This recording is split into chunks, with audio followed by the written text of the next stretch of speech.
All right. We'll tell you where you're going. Let's jump on in. Okay, so we left off talking on Monday. Pretty productive conversation about like what are the practical differences on the ground out of the Wilderness Act between something like a national recreation area where you got a bunch of four-wheeling on purpose, you got a couple of hundred different hunting compartments in a single national recreation area typically. You got equestrian use, so trail riding on horses, you got stealth camping, you got developed area camping, like full RV hookups, and usually, a couple of those like halfway in the middle campgrounds where you like RV pull your park. car in, but not necessarily have like the full pull-through hookups with your 80-foot Greyhound RV. And then on the other end of that spectrum, intuitively, we have this idea of, okay, so a wilderness area is going to be run by literally the same agencies: Bureau of Land Management, Park Service, Forest Service, etc. I told you it'd show But up. it's gonna be not. But it's gonna be not a whole lot of that development. None of those hookups, none of those pull-throughs. If there are roads there, we're either gonna let trees like grow up through them, or pull out the roads and let it renaturalize, or actively do that restoration ecology. Do you talk about like abandoned roads, like down in Pennsylvania, or even Hollywood or Ohio, where Yeah. contaminated, Yep. they're just letting them, like even Chernobyl, for example, like outside the U.S.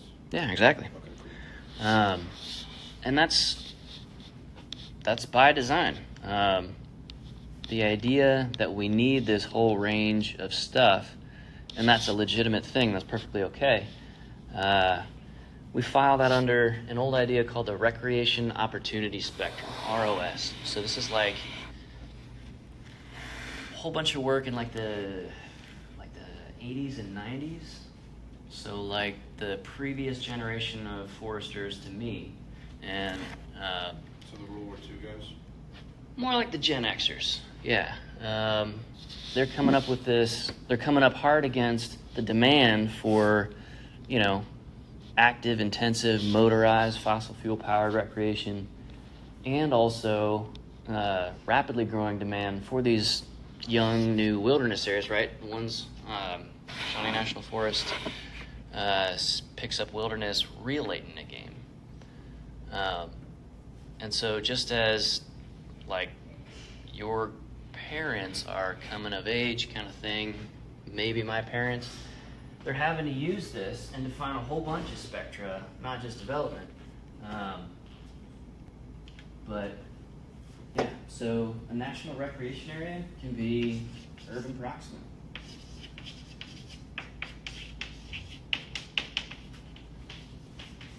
Like close enough to suburbia that it's no thing at all to trailer your buggy over there and go wall climbing, like not even just on a weekend, but like if you got a half day at work, you know where you're spending the other half. Most wilderness areas, on the other hand, it's a car ride or a plane trip. John? What about Gettysburg? Does that fall under that? Because it's a historical area, but it's also a recreational area too, to go and learn. Fair enough. Yeah. So this would be on a different spectrum for ROS. And ROS has, golly, there are dozens or hundreds of them, because there wasn't a single standardized set. Because the folks who were sort of developing this were like, we're not able to, as several people, not able to get like all of the different varieties in there. We're going to leave it open and flexible, so everybody made their own spectra. So one of them would be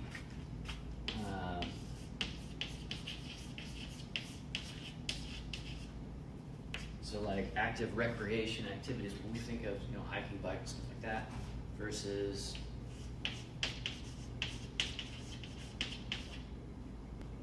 cultural, historic, environmental, and as one function of historic interpretation, we have military history, because that's also the civic and public history of the United States in our case.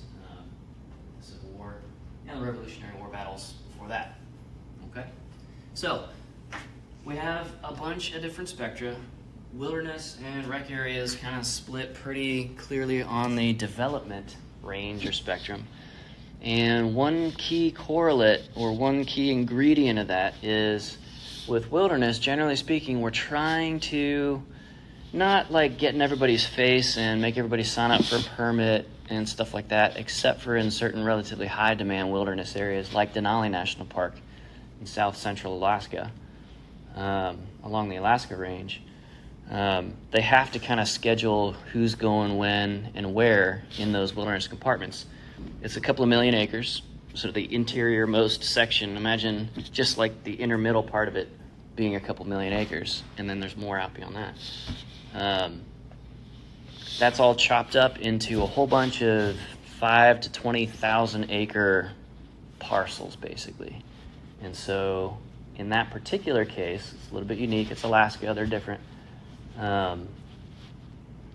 They disperse people actively by having everybody get a permit. You come into the backcountry office, you show them your the car battery you're going to carry to power your electric fence. You have a chat with the rangers about firearms, bear spray, all that stuff, bear safety. And then you pick kind of an itinerary. So this compartment's going to be totally open. You can reserve that one. And then 2 days to wander through that 20,000 acres and then flip over the ridge line into the backside. 3 days in there and then come back over the ridge, out a third one, and then back out to the road. And that's your week-long trip. That's about all you can carry in the summer with all that extra bear gear. So the rest of the wilderness areas are trying to disperse not actively. That is, at Shawnee National Forest, if you want to go to like Bald Knob or Clear Creek Wilderness over on the west side of the Shawnee over there, it's a real pretty area, and it's two tiny wilderness areas stuck right next to each other. They're effectively one. And the demand is low enough for people backpacking or doing the river-to-river trail through there along the Godwin Trail. You can just kind of show up. And that sounds pretty good to a lot of people. Like, that's kind of one of the points of having wilderness in the first place. You don't have to go talk to Ranger Rick if you want to just get out there. Yeah, go disappear for a couple of days and experience some solitude. So the dispersal can be active or passive. And in a low-use, low-demand situation like the Shawnee, we don't have any major cities real close to it, so it's not like a line of cars parked outside of the 3-car parking lots they have at each end of those two. Out by Inspiration Point and then up by Bald Knob. It's just, you might see another car there. You might see somebody else along the trails. Generally, we don't when we go there for backpacking on this class. We're also going in kind of the off-season. Yeah. So, when we were in Zion for summer camp, and we went backpacking, yeah, we went into the wilderness area up behind the major park of Zion. Yep. And in that area, it seems like most of the different trails you could possibly do all converge at this one set. Like, I don't have the map pulled up. But they have the campsites that are all kind of in the same little area, close to that spring where the different streams converge and turn into that river. The Virgin River? That's the one. I say, but that was all wilderness area, and it's dispersed in the sense where you have to go get a permit and check in with the rangers before you do that. But then in the same case, it's not as dispersed because where we camped with our summer camp group, on the opposite side of the river, there was 4 dudes also camping over there that night. Yes. So is that just to focus the use in that one single area so that you're not having a bunch of people and other things like that inside of the entire wilderness area? Or? That's an excellent question. And to answer that, we have to take a look at it on the map because every one of these case studies, like Zion, like Shawnee, like Denali, every one of them is absolutely unique. And we'll see that in kind of the language of, what creates national parks. what creates wilderness areas and stuff like that. Whereas a national recreation area, it's more about the activity and the people than a special and unique place, right? You can go off-road and four-wheeling a lot of places because, quite frankly, the technology of the vehicle sort of removes some of the difficulties. You know, some places are not suitable for hiking, but they work fine with off-roading. And then another question I have about that exact same trip.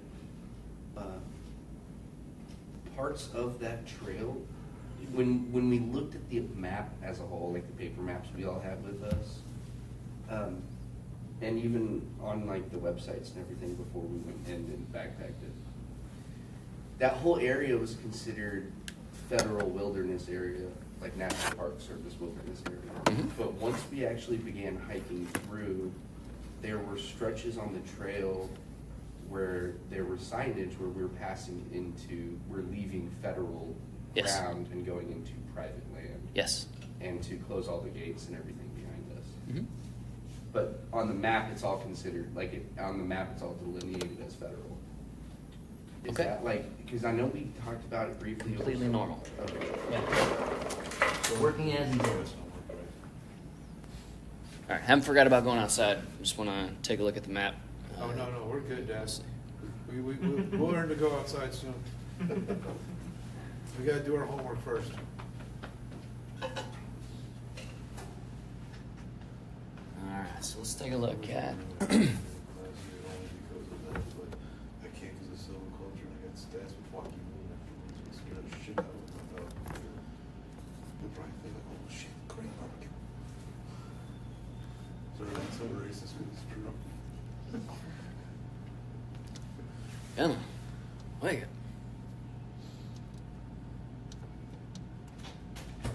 That's true. Screw it. Did you understand the war pretty well? Okay. We'll tag team. At first, hell no, I had to watch the YouTube videos and stuff. Okay. Which were We're in stats together, only because I don't know how Is you. it the math stat? No, it's ag stats. which has nothing to do with welfare. Exactly. Yeah. There you go, National Boy. All right, so here we are at Giant City. Sorry, the projector's not freezing. Zoom out a little bit. Head over towards basically Grand Canyon. Go a little bit north, a little bit west of that, and Grand Canyon is essentially just south of the border between Arizona and Utah. All right. And it is a big ditch. As you can see, the Kaibab and Coconino National Forests on the north and south rim. North rim. It's dry, juniper, kind of scrubby, almost desert, semi-arid land cover. And Zion is largely the same. It's relatively high elevation. So south rim's 7,500 feet, north rim's up to about 9,500 feet. Jesus, those are tall. Yeah, almost 2 miles in the air. Yeah. You don't think about like the top of the ditch being that high, but it absolutely can be. The crazy thing too is when you're at It the gets south. snow there in June sometimes. When you're on the south rim, the lower rim, and you look across, the north rim looks like it's on the same level as you. There's actually like 2,000 foot difference. So we got Depth Canada, perception Utah. to the max.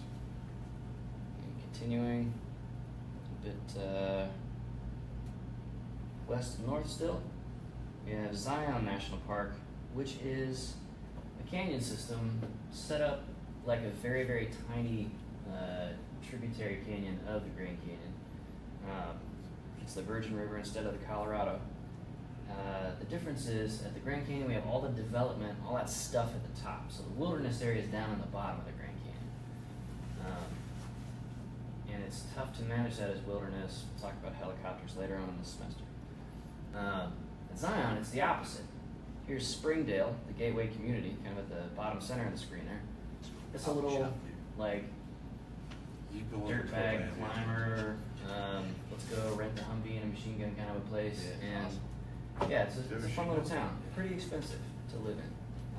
Houses go there for a couple $1,000,000 up to. We pass signs all the time. Because it's tiny, and it's the only spot you can stick a house. It's by a river, and also by a major national park. So the upcountry, in contrast to Grand Canyon, the upcountry at Zion is where you have the wilderness, the backcountry. So that's all this green, flattish looking stuff.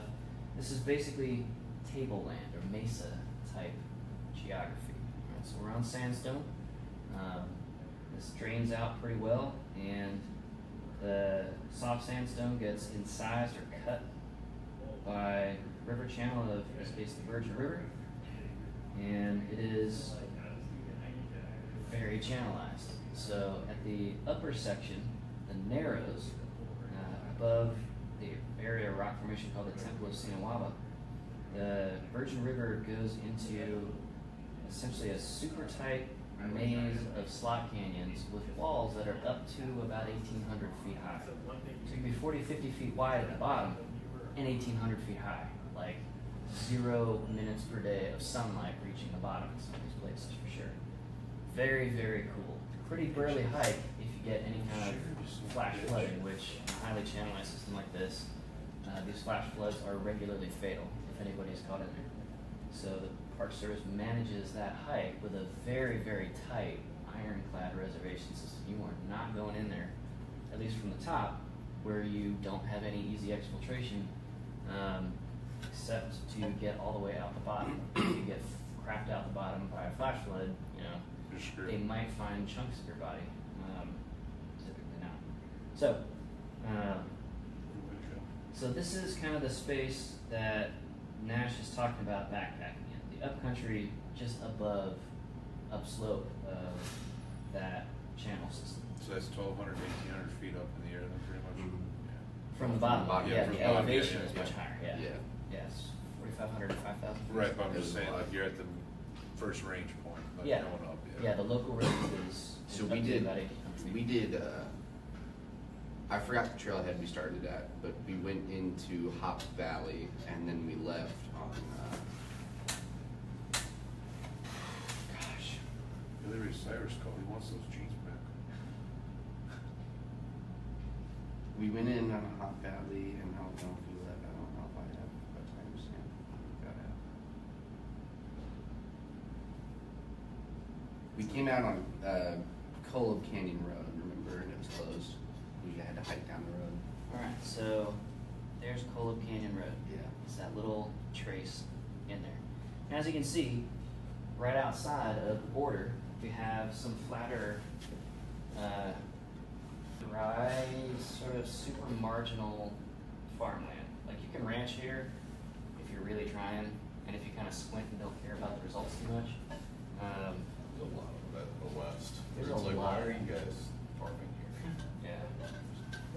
It's the American way, buddy. You know, cheap beef. So, here we have a complex landscape of wilderness, highly regulated canyon travel, super duper developed front country action out of Colorado City, Springdale, all the spots that, so Springdale's kind of right in the middle of the map here. It's a gateway community. This is the recreation opportunity spectrum in action. There's a couple of large designated wilderness areas run by the Bureau of Land Management. Totally different agency, totally different mission, but they also get tasked with wilderness areas outside of Zion, but they don't connect. But there's some basically very lightly developed ranching and farmland in between. So you can string together a trip into and out of the area, and it's a pretty good deal. If we look for something like the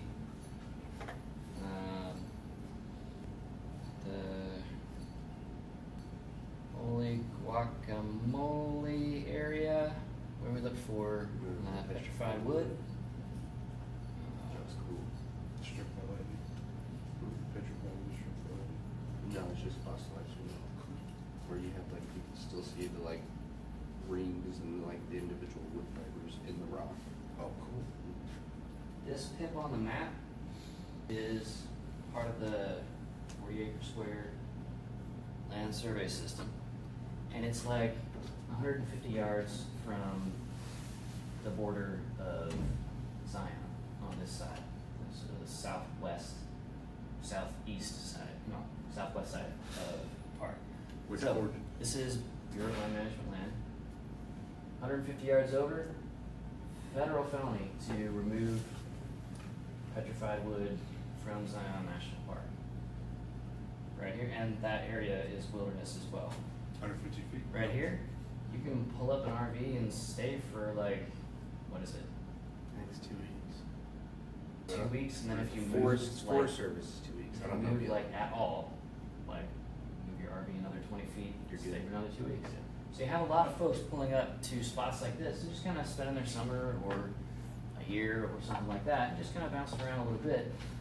And you can do all kinds of stuff. It's kind of a 4-wheel drive experience, even just to get up there, right? So you got to get up this not at all well-maintained road, and you can see how steep that is.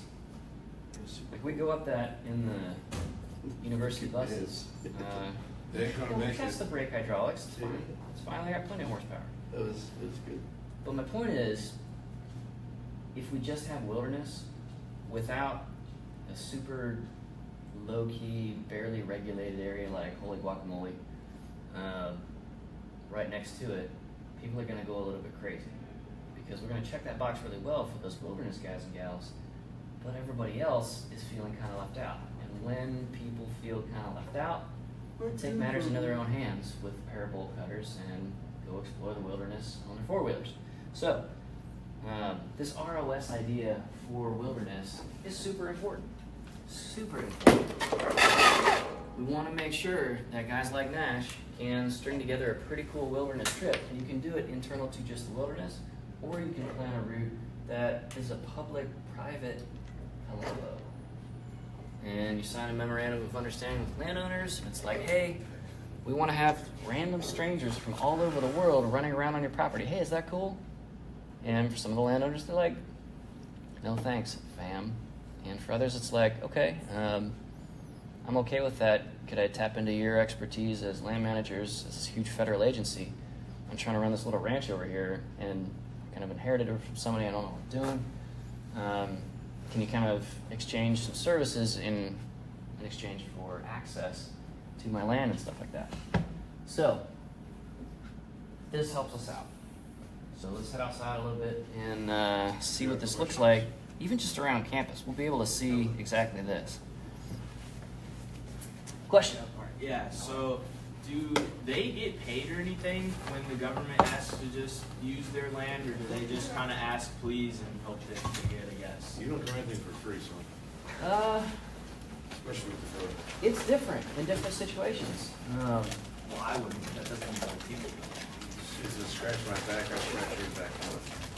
Generally, the federal government is not trying to get into kind of a tenancy situation, like where they're basically paying rent Yeah. to allow people on there. They'll typically do stuff instead like, hey, we own the 500,000 acres that butts up to your land on this side. If you sign the special land use document called an easement, we'll help you find a buyer for the right to roam across this land, to put and maintain trails on it, stuff like that. Like a not-for-profit that just like buys that part of the property or that right to the property, and you still have everything else. So you can get some money and still do the stuff you're doing. Or we'll do stuff like, and this is a big thing on the Shawnee because there's a ton of holes on the map in the Shawnee, like individual people's farms. One of our old graduates, a guy named Justin Dewey, worked on land swap legal agreements where they'll give you a choice piece of real estate that literally nobody else is allowed to buy, carved out of the Shawnee National Forest. If your family owns this 40-acre farm right in the middle of the Shawnee that they've been trying to do like burns around but not through and stuff like that for years, and that can be a really nice thing. Like they can hook you up with some pretty good property in exchange for maybe that old hill farm is still pretty blown out from the Dust Bowl 100 years ago, and you're just kind of not making a lot with it. Give you some prime land instead, and everybody kind of wins. Land swap makes a lot of sense for Shawnee, where it's so segmented. Yes. Like, try to make it more contiguous. Right. There's also instances where whenever the government seizes these lands, specifically there's one I'm thinking in the Smoky Mountains Wilderness. Mm-hmm. But those spots we went through are private land. I was curious, if you knew if they were easement type things or After if looking they were for the a tax lease type of thing. Where once those families or people pass part of the service, Yeah, so it can be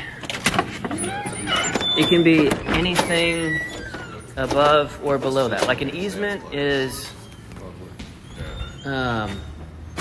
when, I don't know, let's say I own some property right next to SIU that would be awesome for forestry research or something like that. But I kind of still want to live there, but I don't care if the forestry professors are doing a bunch of stuff, back in the woods, and I'm never going to see it or hear it or whatever, and I'm a little bit older, not quite as mobile. I'm never going to get back into those woods. They're just kind of sitting there as part of my property. Free maintenance. I could sell to SIU or to a third party, again, one of those not-for-profits, just the right to develop research plots in the forest. So I still have residency, I still have the surface water, the surface mining rights, surface livestock development, putting up more buildings, right away, the right to cut in a road or driveway through my property. I carry all of that stuff. And then I also get a check for just that ability to run research plots in the other part. So that's awesome. But when you sell that right to some third party not-for-profit, they're playing for keeps, literally forever. Yeah. The whole idea is we're going to buy this and we're going to hang on to it for the next gazillion generations until the collapse of the United States, so that everybody can benefit from whatever that transaction is. So you hear the term conservation easements. Yeah. Like if A you lot have of national people land, have they been use getting into it. that, yeah. They give you tax benefits and Yeah, write-offs. huge tax shelter. So if you sell the rights, the next people that move in They can't also buy it. don't have those rights? Yep. Right. But they can buy the property for cheaper because that value in that particular right It's down. isn't part of the transaction for you Part as of the new key person. value of Yeah. the land. Yeah. So it's good for the current tenant, but it also, because land just gets more expensive and we're earning less and less, per dollar kind of thing with inflation and wage erosion, stuff like that since the 1970s, that also benefits the next buyer because it can bring some sky-high properties down, and what you're buying. It's this, the Nature Conservancy owns the perpetual right to develop anything on this parcel of wildland. And the only way I could ever afford to buy it is because that's already been sort of locked up by them. And, I don't have to worry about the previous owner, wrecking the shit out of this place because, they're the ones that sold off that right to do that anyway. So, it can work really well. It's awesome for hunting clubs and stuff like that. You see a lot of that kind of thing in terms of keeping the cost of that down for all the members and stuff. So, all right. So I want you to think back to the year 1900. Yeah, we were there. Super easy, right? Yeah. I remember 1990. Yeah, I guess. Most of us are going to be living on farms. Most of us are going to be using literal horsepower, oxen power, maybe a kind of janky steam-powered tractor if we're super bougie at that time. We're still killing our chicken. Yeah. We probably got a backwood lot, something like that for occasional timber production, mostly firewood, stuff like that. And if I'm not on a farm, I'm in a city like Chicago, getting sucked into the gears of some huge industrial factory machine, trying to make shirts for everybody or something. Sausages. Yeah, making the sausage, right? And becoming the sausage occasionally. Yeah. Okay? And that's how we do Someone wrote back it at down. that time. Having a 40-year-old, 5-year-old, you know. And so our sense of the natural world at that time is going to be a lot more full of wildlife and full of difficulty. So we have kind of the myths and legends of American early heroes or whatever, like Daniel Boone, Davy Crockett. and so on and so forth. And those guys, we have stories about them in the way that we don't have stories today about backpackers, Unless they go because missing. it's different, It's right? far different. It's different when you have cotton or wool clothing and maybe some halfway water resistant-ish, like waxed canvas duck. So basically Carhartts with a bunch of wax in it for your tent, stuff like that. And you'd use that until the mold starts eating the cotton fiber and, you know, get another one. So wildland recreation wasn't really a thing for a lot of people in quite the same way we think of it now. All right, so that early 1900s milieu was kind of the situation in which the guys, most of the guys and gals, who started developing this idea of like wilderness as a thing to like protect. That's the scene they came up in, as we'd say these days. Yeah, John. What Question. about like city people going to the beach? Would that count as recreation? Oh yeah, absolutely. Yeah, but I'm just saying like. But it's not wildland recreation. Yeah, it's Right, like in a way, early though, it boardwalk is. with the Ferris wheel, right? Sort of, but that's like I'm thinking more like on like Indiana Dunes. Okay. Like, there's nothing there but the dunes. You know, like there's nothing but trail parks. There's no Ferris wheels. I mean, you see the Gary steel mills in the distance, but that's it. Nice. So like you just have sand. Would that count as nature-ish in a way?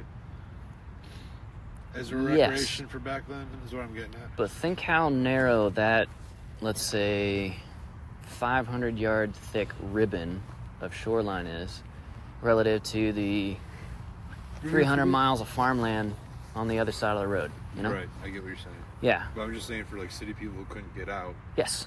that was their only escape for rec unless they went to the art institutes to stare at paintings. Yeah, so Indiana Dunes, Sleeping Bear Dunes, places like that, Starved Rock State Park.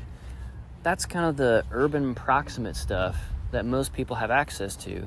And that's basically as far as most people's imaginations went in terms of recreation. Like, planning backpacking trips wasn't really a thing as far as we can uncover in the old records because, man, like, we don't have freeze-dried food. We don't have Mylar space-age food packaging where you can have something shelf-stable for, 5 years on an MRE, something like that? They didn't 10 years, really- maybe? Yeah, they didn't really do that backpacking as we do today. Their backpacking was like, dude, we're getting the fuck out of here. Let's go backpacking because we don't have a car. Yeah, the expiration date's more of a guideline. Yeah, I mean, I think people that lived more west in rural agriculture would just sometimes, we're going to go hunting. And that's their backpacking trip or Yeah. ride their horse Mm-hmm. for a week or two. Yeah, for sure. So the United States Cavalry is still running most national parks in the year 1900. Or sort of loose, thrown together or ad hoc coalitions of like stay foresters and volunteers and folks who are just like, well, we have this big park here, kind of, Let's walk through it. we'll blade out the front access road every once in a while. We can do that with our horse team. The loggers. Yeah, exactly. And we're basically looking out for poachers, and that's about it. So, the idea of wilderness is kind of taking root around this time with guys like John Muir, like right at the turn of the century into 1900. And they put together a pretty gnarly idea at that time. Before we have stuff like synthetic clothes and like silver impregnated underwear that kind of keeps that Fremunda cheese under check, right?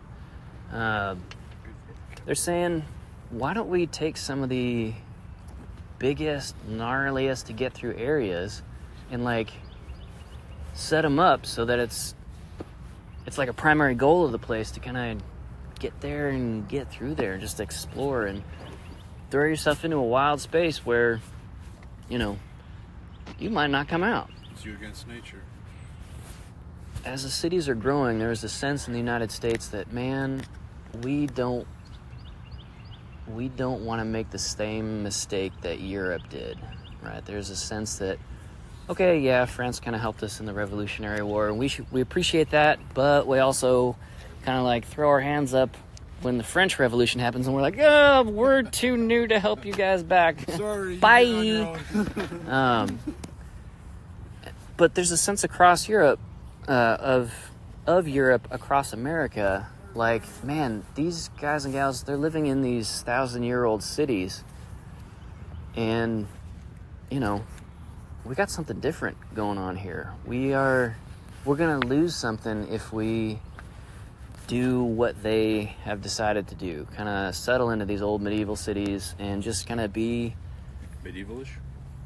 domesticated, kind of neutered and stuff like that. So the idea of wilderness was kind of a,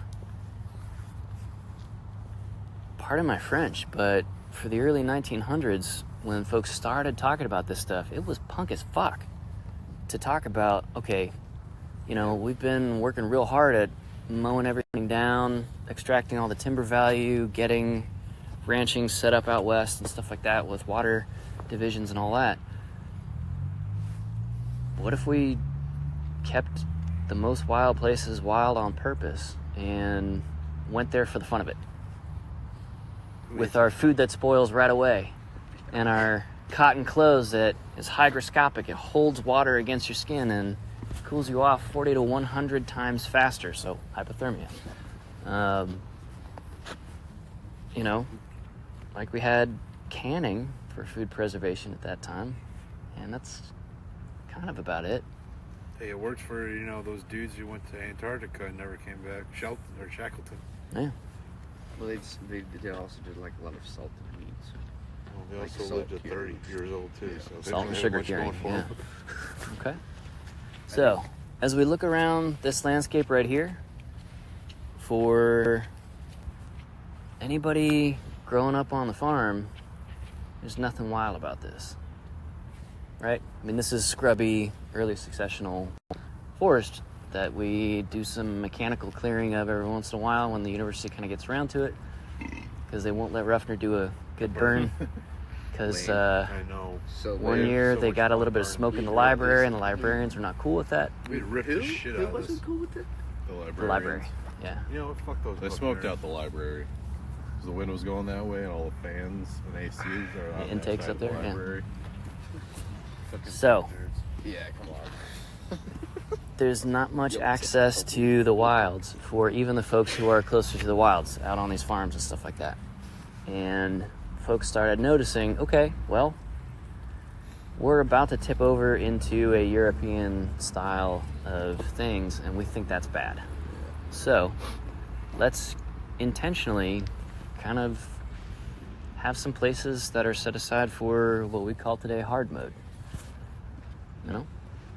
Like, some areas big enough to absorb a 2-week-long pack trip. And we intentionally, we'll cut some trails in, but we're not going to make them nice. They're going to be rocky and rooty, and you're going to get lost, and you're going to eat shit and fall into the river when you're crossing it, and so on and so forth. So, look around. This is the landscape that kind of suggested we need something better than this. And this, I feel, is a lot better than most of us growing up in suburbia, right? So, Except for the dick trees. Yeah. except for the dick trees. Yeah, those are kind of. For those of you listening at home in our audio recording here, we have tree graffiti of one kind of small and one impressively large phallus on this light-skinned, thin-skinned tree. So, It looks like a beach, to be honest with you, the tree. So it's easy to carve in. I think part of that, in terms of like not wanting to fall into like the European kind of way, Mhm. I also think part of that is just like They did hunts and shit. Well, in like America, I feel like from when it became a country and we started expanding. Yep. The expansion rate was like what we just said. All of those like frontiersmen and those what we would consider like pretty crazy dudes. Mm-hmm. Those kind of set a precedent of like an American spirit towards like the environment in the sense of like these places are super dangerous, but exploring them is like what you got to do. Yeah. And I think right now it's like we're recreating a sense of that. And like you said earlier, it's like there's a lot of backpackers today. Nobody knows them like the way we all know, like Daniel Boone. It's not exceptional anymore. Yeah. Right. But I think the only thing, Unless you I think put your there are moments where it is, but we're it's trying like it the out. far extreme of what we can do today. And what I mean by that is Now like we have to push the envelope a even lot. Like even further, which is a different problem for super wreck intense, management. like Hiking rock naked. climbing, or like alpinists, or those dudes who were sending like free solo climbing of 14,000 foot ice frozen mountain. Yeah. Like we know those guys. The Alex For the most Honnold's part. of the world. Yeah. Right. I think Steve Irwin might be close. Yeah. Traveled all over. And Yeah, like, and he was doing it for fucked like with yeah. animals. He wrestled some crocodiles that were pretty legendary, Mike. Yeah. Versus in And then he got stung in the heart. Dude, What not a way to too go. soon. It's still too soon, bro. So in places like You're going to hell for that. what is now the People's Republic of China, there's continuous civilization there for around 5,000 years. Japan has a couple of thousand years of continuous settlement, and different dynasties come and go and stuff like that. But all of that exploration stuff, they pretty well finished checking that box a couple of thousand years ago. And since that time, had sort of lost something that was still kind of seen as an opportunity around these parts. Yeah. So, we'll pick it up there on Tuesday. Sound good? Sounds gravy. All right. Thanks, boys. Something like